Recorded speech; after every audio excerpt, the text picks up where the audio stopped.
माँ दुर्गा का सिर पर हाथ हो, परिवार में खुशियों का वास हो, घर में सुख शांति का निवास हो, आपके जीवन में प्रकाश ही प्रकाश हो। इसी शुभकामना के साथ आप सभी को नवरात्रि की हार्दिक शुभकामनाएं। जय माता की प्यारे भक्तगणों, स्वागत है आप सभी का आपके अपने चैनल कहानी सुनो में।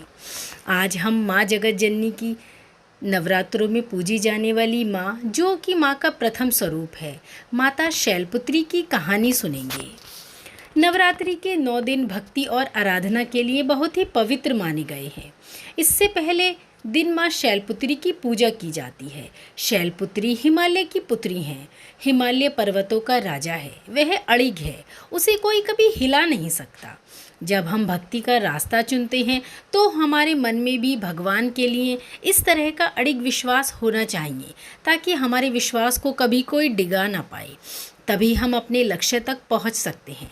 यही कारण है कि नवरात्रि के पहले दिन माँ शैलपुत्री की पूजा की जाती है। माँ शैलपुत्री सती के नाम से भी जानी जाती हैं। इनकी कहानी इस प्रकार है, चलिए आइए सुनते हैं। एक बार प्रजापति दक्ष ने यज्ञ करवाने का फैसला किया। इसके लिए उन्होंने सभी देवी देवताओं को निमंत्रण भेजा, लेकिन भगवान शिव को नहीं भेजा। देवी सती भली भांति जानती थी कि उनके पास निमंत्रण आएगा, लेकिन ऐसा हुआ नहीं। वो उस यज्ञ में जाने के लिए बेचैन थीं, लेकिन भगवान शिव ने उनसे मना कर दिया। उन्होंने कहा कि यज्ञ में जाने के लिए उनके पास कोई निमंत्रण नहीं आया है और इसलिए वहाँ जाना उचित नहीं होगा। सती नहीं मानी और बार बार यज्ञ में जाने का आग्रह करती रहीं। सती के ना मानने की वजह से शिव को उनकी बात माननी पड़ी और उन्हें जाने की अनुमति दे दी। सती जब अपने पिता प्रजापति दक्ष के यहाँ पहुँची तो देखा कि कोई भी उनसे आदर और प्रेम से बात नहीं कर रहा है। सारे लोग उनसे मुंह फेरे हुए हैं और सिर्फ उनकी माता ने स्नेह से उन्हें गले लगाया। उनकी बाकी बहनें भी उनका उपहास कर रही थीं और सती के पति भगवान शिव को भी तिरस्कृत कर रही थीं। स्वयं दक्ष ने भी अपमान करने का कोई अवसर ना छोड़ा। ऐसा व्यवहार देखकर सती बहुत दुखी हो गईं। अपना और अपने पति का अपमान उनसे सहन ना हुआ और फिर अगले ही पल उन्होंने वो कदम उठाया जिसकी कल्पना स्वयं दक्ष ने भी कभी नहीं की थी। सती ने उसी यज्ञ की अग्नि में खुद को स्वाहा कर दिया और अपने प्राण त्याग दिए।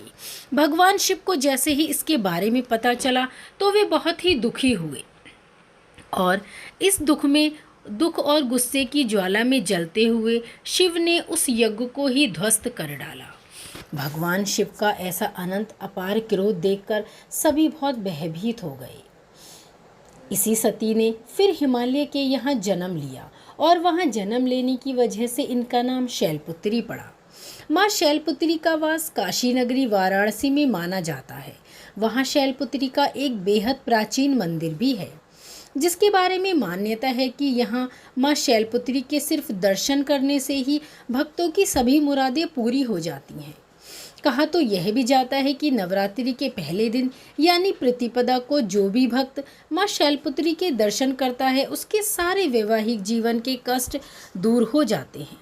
चूँकि माँ शैलपुत्री का वाहन वृषभ है, इसलिए उन्हें वृषारूढ़ा भी कहा जाता है। इनके बाएं हाथ में कमल और दाएं हाथ में त्रिशूल रहता है। माँ जगत जननी का ऐसा स्वरूप है जो पूजा जाता है शैलपुत्री रूप में। तो साथियों, ये थी माँ जगत जननी शैलपुत्री की कथा, जो कि नवरात्रि के प्रथम दिन जब आप माँ की पूजा करें तब इस कथा को अवश्य पढ़ें या सुनें। माँ जगत जननी शैलपुत्री की कृपा आप लोगों पर हमेशा ही बनी रहे। धन्यवाद।